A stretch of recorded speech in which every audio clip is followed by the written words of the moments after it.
which in my writings I call the war on drugs as a war on African American men, women, and children. See, during the civil rights movement, they fought for us to have freedom and jobs. And many of us can look around and we see the high unemployment rates in our community, and we realize we've never received the promise of jobs. And I would argue, given the mass incarceration of black men, we haven't received the promises of freedom either.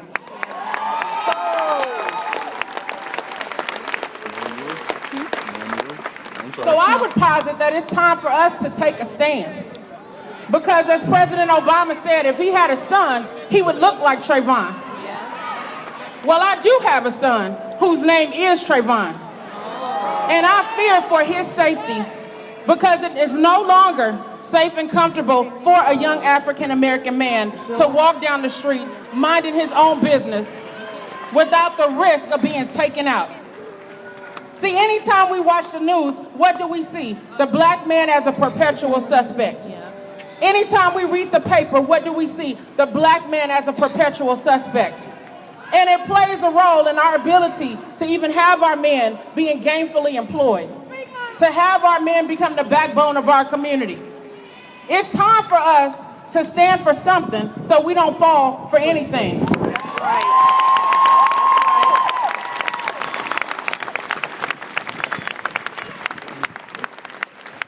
So again, we need to recognize that just as this is about justice for TRAYVON, it's about justice for every young black male in America. Thank you.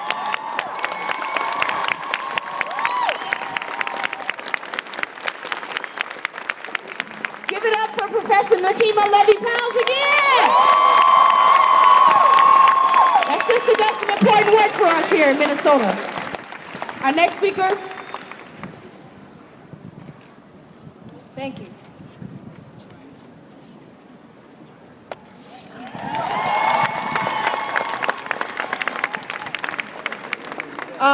My name is Rebecca Song. Before I start, I actually have a poem.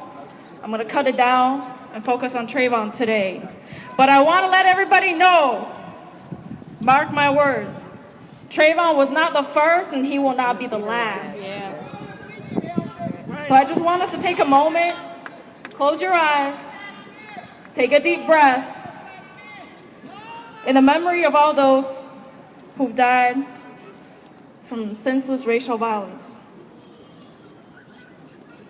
1, you were a typical teenager, a football-playing, nephew-loving, and on occasion rebellious and adventurous typical teenager. And on that fateful day, you were just a typical teenager walking home from the convenience store, looking around to catch your blind spots in your periphery with your hood up. Suddenly, you see a car trailing for blocks, and with an athlete's instinct, you run. He gets out, gives chase, and catches up. So with a footballer's instinct, you tackle him down. With your human instinct, you tussle with a strange pursuer on the lush, deep brain that has nurtured your wildest ambitions. Bam! One shot in the chest. Today, the law ain't no nurturer, but a silent witness. And you became the chattering Skittles rolling out of their flimsy pouch, rolling onto the grave pavement, rolling to catch the sun to become the rainbow you were only promised, but now can never see. You were fooled. You see, there are only 3 colors on the American flag, and if you ain't white, then you will bleed. And on some days, you might bleed till you turn blue. 2, when you came to America, when you came into this world, did they tell you that your death will be defended on national TV? By what you chose to put over your skin on that day. So they don't have to admit the skin underneath is really what made your life light as a feather. 3, don't worry. You are not alone. You are not alone. You are not alone. You're Vincent Chin. You're Shaima Alawadi. You're TRAYVON Martin. 4. And how can we tell you to rest in peace when peace comes from balance and there ain't no balance because the war has been bending over backwards, has been bending over backwards to serve and protect those who killed you.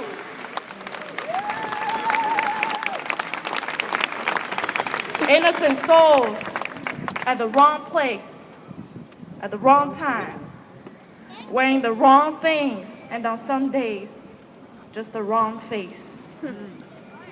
There will be no peace. So may your resting power, TRAYVON Martin.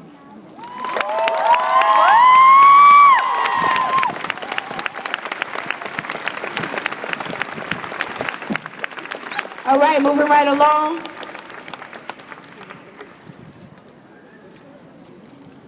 Family, my name is Reverend Devin Miller, one of the ones that helped to put this together. And let me just say, first off, that I'm proud of what we have accomplished here at the University of Minnesota.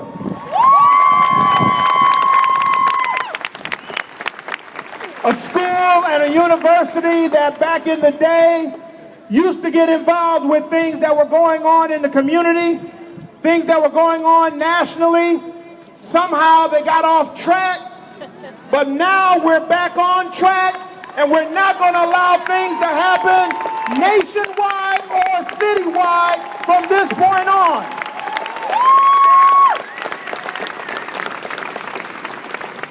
The power of social media, the power of the voice, the power of each one of us telling someone else that this is a travesty of justice. This is what this proves today. That when we put our minds together, when we show unity, there's nothing that we cannot do.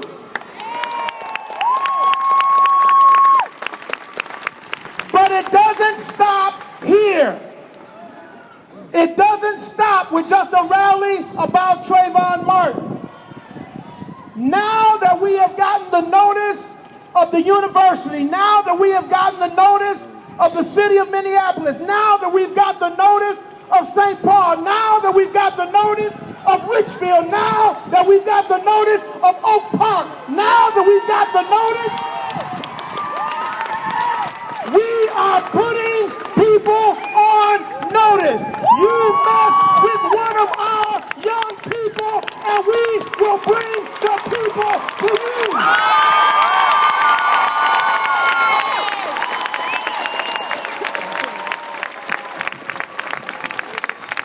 Continue to pray for the Martin family. Continue to seek for justice in Florida.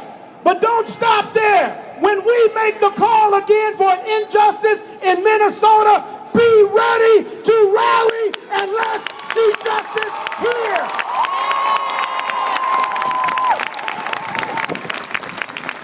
All right, moving right along.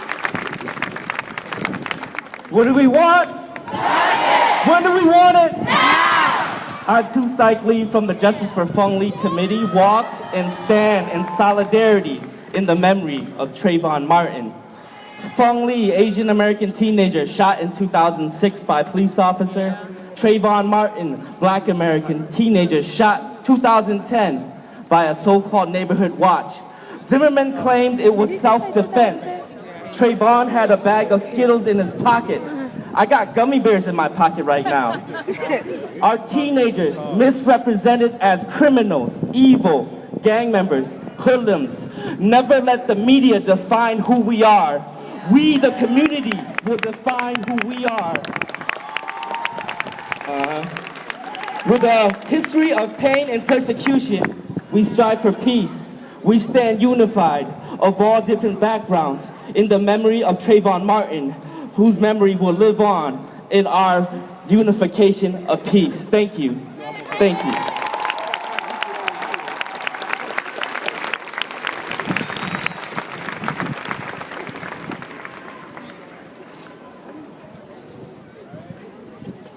Greetings, everybody. My name is Sam Nadelli. And on May 13th, 2012 at 11 o'clock a.m., I will be graduating from the University of Minnesota Twin Cities.